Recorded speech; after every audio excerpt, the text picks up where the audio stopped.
Hi, I'm Daniel from Ratings.com. Today, we're testing the A8F, Sony's 2018 OLED TV.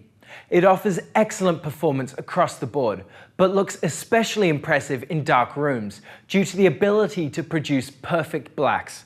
The picture quality is almost identical to last year's Sony A1E OLED. We bought the 55-inch size to test, but it also comes in 65 inches.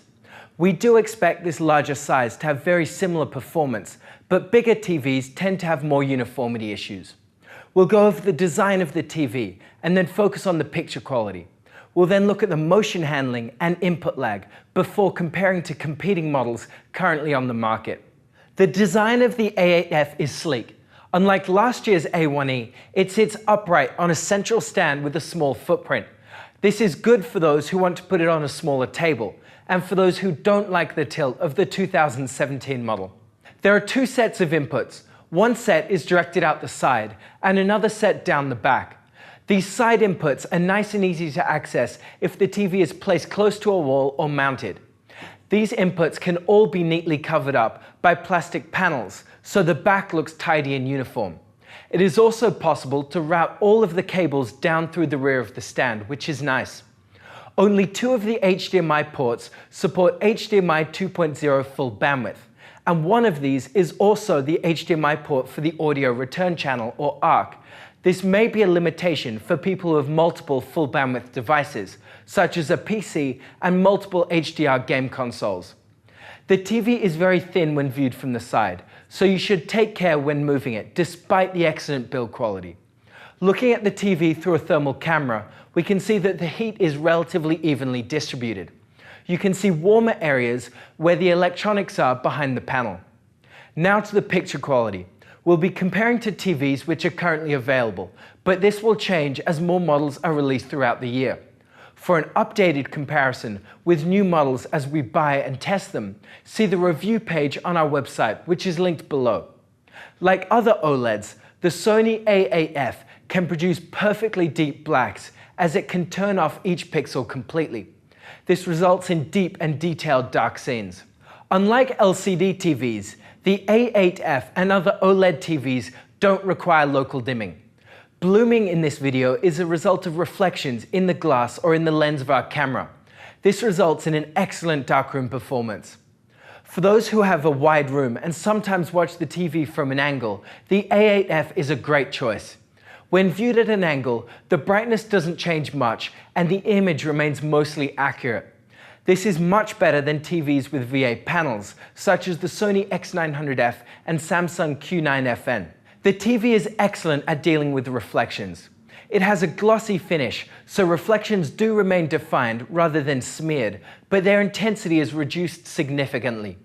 Like many other TVs with excellent reflection handling, this does result in a purple tint though, which some people don't like. It is especially visible when the TV is off. The A8F can produce bright highlights in our HDR reel scene at about 640 nits.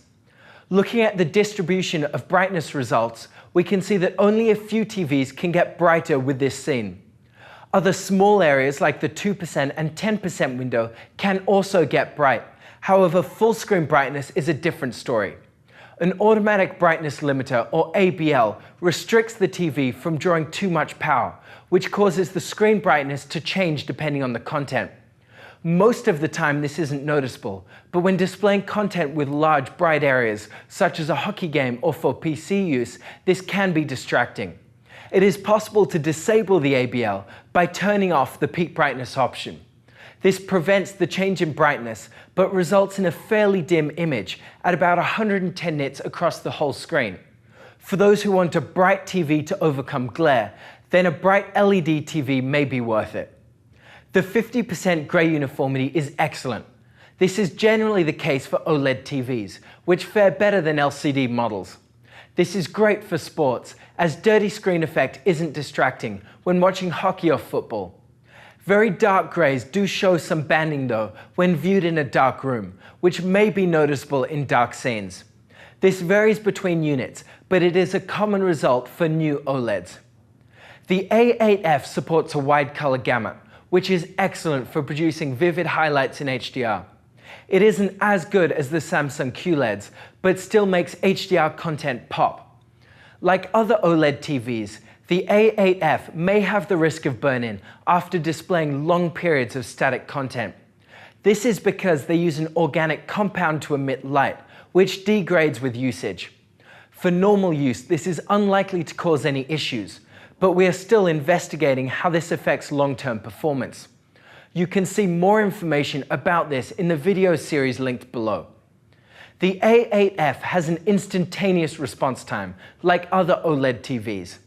This means that fast-moving content has almost no visible trail following it, as seen in the photo of our moving logo. It is great for gaming and watching sports, especially with high frame rate content. Unfortunately, for low frame rate content, this also means that there is no blur to smooth between frames. This results in a jarring movement when displaying long, slow panning shots in movies. Like the Sony A1E of 2017, the A8F also supports a black frame insertion feature. For 60 Hz content, this displays each frame for half the duration, with black frames interspersed. It works well to clear up persistence blur, which is useful for gamers. This increased clarity isn't without downsides though, as those sensitive to flicker may find it distracting, and it reduces the screen brightness significantly. It also isn't possible with a 120 Hz signal from a PC, as it causes every second frame to be lost. The input lag of the A8F is good, but varies depending on the resolution of the source. 4K content has a lower input lag than 1080p, which is the same result we've found on other Sony TVs that have the X1 Extreme processor. Overall, it is good for new consoles and for gaming, but a bit higher than the competition with low-resolution sources. The A8F runs a version of Android TV, which is customized by Sony. It has a very wide selection of apps and features, but is quite slow to use, and the interface often stutters or freezes. It does have the Google Assistant though, which works well to interface with other smart devices and to quickly access most functions on the TV. So overall, the A8F is an excellent TV with impressive picture quality, especially when viewed in a dark room. It isn't without flaws though, as those who view a lot of static content may be concerned about burn-in, and the whole screen can't get very bright to overcome glare or for PC use. If these flaws are important to you, then one of these LCD TVs may be a better choice. The Sony A1E is the predecessor to this year's A8F. Both TVs offer almost identical performance, but they have a different design, and the A8F sits upright rather than leaning backwards. Due to the similarities, the cheaper TV is the way to go. LG's 2018 OLED TVs, such as the C8, also offer almost identical performance, but both of these 2018 models have the same OLED panel, and both offer a very similar set of features, including black frame insertion and the ability to smooth gradients. Overall, the C8 is slightly better, as it has lower input lag for gamers, but if this doesn't matter to you, then the cheaper TV is a better choice. Some of Samsung's 2018 QLED TVs, like the Q9FN, have full array local dimming and are able to produce deep, dark scenes. This isn't quite as good as the perfect blacks of an OLED when viewed in a completely dark room though. On the other hand, the Q9FN can produce some of the brightest and most vivid colors of any TVs we've tested.